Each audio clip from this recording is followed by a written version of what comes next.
तो hello everyone, welcome back to new video. आज की इस वीडियो में हम बात करने वाले हैं यूएसए वर्सेस कनाडा के बीच में खेले जाने वाले फर्स्ट T20 वर्ल्ड कप मुकाबले के लिए में। ठीक है, ICC men's T20 world cup का इस पहले मैच से आगाज़ हो चुका है। यार मेरे को ये उम्मीद नहीं थी कि पहला मैच यूएसए वर्सेस कनाडा के बीच में खेला जाएगा। ठीक है, बात करें उससे पहले अगर 2 जून को ये मुकाबला खेला जाएगा 6 PM पे 6 AM पे, यानी कि कल की सुबह 6 बजे। देखो यहाँ पे अगर मैं बात करूँ तो ऑडियंस बोलो कहना है यूएसए 66% और 56% जीतेगा और कनाडा 44%। मैं सहमत भी करता हूँ भाई, लेकिन इससे नहीं करता।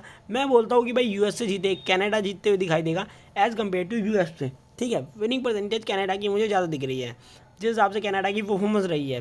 ठीक है, टीम प्लेयर्स की बात करूं तो ये डोलास के पिच के ऊपर ये मुकाबला खेला जाएगा, जो बिल्कुल ही नई पिच है। डोमेस्टिक मैचेस खेले गए हैं पर इंटरनेशनल एक भी मुकाबला इस पिच के ऊपर नहीं खेला गया। यहीं पे अगर बात करूं उससे पहले, अगर अभी तक आपने मेरा टेलीग्राम चैनल ज्वाइन नहीं किया है तो भाई देखो लिंक डिस्क्रिप्शन में, टेलीग्राम चैनल ज्वाइन करो। फ्री मैच प्रेडिक्शन वहीं मिलती है और यूट्यूब चैनल पर आपको डिटेल में पिच रिपोर्ट, प्लेयर स्टैट्स, सारी चीज़ें आपको मेरे यूट्यूब चैनल पर मिलेगी। तो जल्दी यूट्यूब चैनल ज्वाइन करो। ठीक है, आगे बढ़ने से पहले हम बात करते हैं भाई देखो हेड टू हेड रिकॉर्ड्स की। ठीक है, अगर हेड टू हेड रिकॉर्ड्स की अगर मैं मानूँ तो हेड टू हेड रिकॉर्ड में भाई देखो कुछ भी रिकॉर्ड अवेलेबल नहीं है। T20I के इन दोनों टीमों ने आमने सामने एक भी मुकाबले नहीं खेले। मैं बोलता हूँ 1% मुकाबले भी नहीं खेले इन्होंने T20I के आमने सामने। ठीक है, यहाँ इसलिए हम इसके बीच में कोई डाटा अवेलेबल नहीं है। ODI में खेले हैं कुछ मैचेस। ठीक, यहीं पर अगर बात करूँ फैंटेसी की प्लेइंग 11 के ऊपर, ठीक है, कुछ इस प्रकार से प्लेइंग रहने वाली है।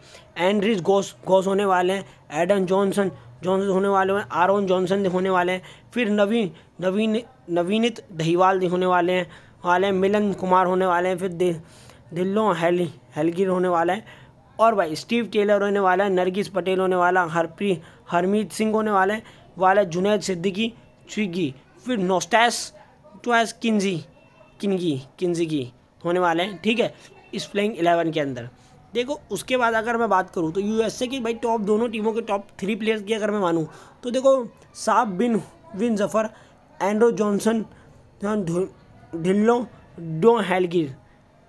फिर उसके बाद बात करूँ यूएसए की, तो यूएसए की देखो सौरभ हरमीत सिंह, फिर उसके बाद उनका सहदेली वैन।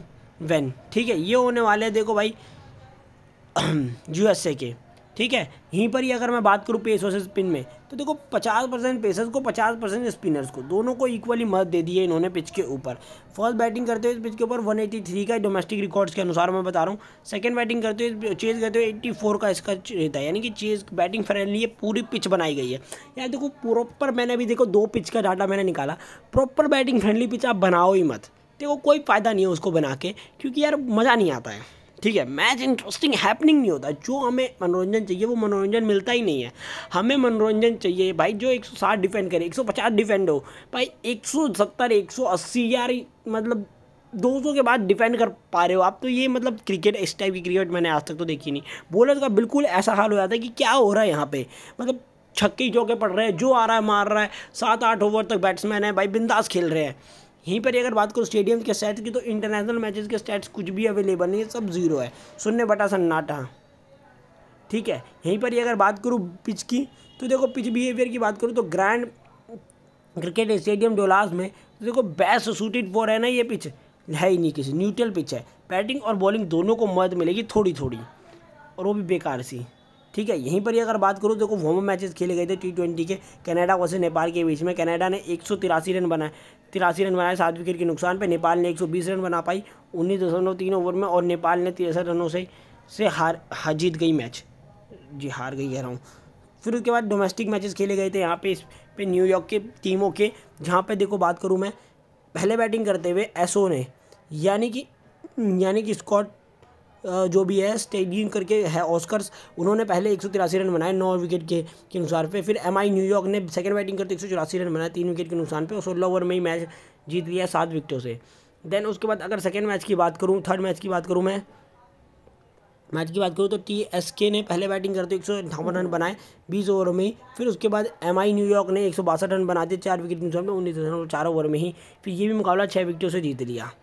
ठीक है, यहीं पर अगर बात करी जाए बात करी जाए दोनों ही टीमों की प्लेइंग 11 की, देखो भाई कनाडा की प्लेइंग 11 कुछ इस प्रकार से है। शादाब बिन जफर, फिर आरोन जॉनसन, फिर भाई डिलोन हैलीग्रेन, फिर श्रेयस मोवो वो, फिर जेमी जॉर्डसन, जुनैद सिद्दीकी, नवीन दहीवाल, प्रगीत सिंह, फिर रासिफ रॉक जोशी, नलीम सना निकोलस क्रिटोन। ये होने वाले कनाडा के प्लेइंग 11 के बारे में। बात करूँ यूएसए की प्लेइंग 11 के ऊपर, तो देखो भाई मोंक पटेल,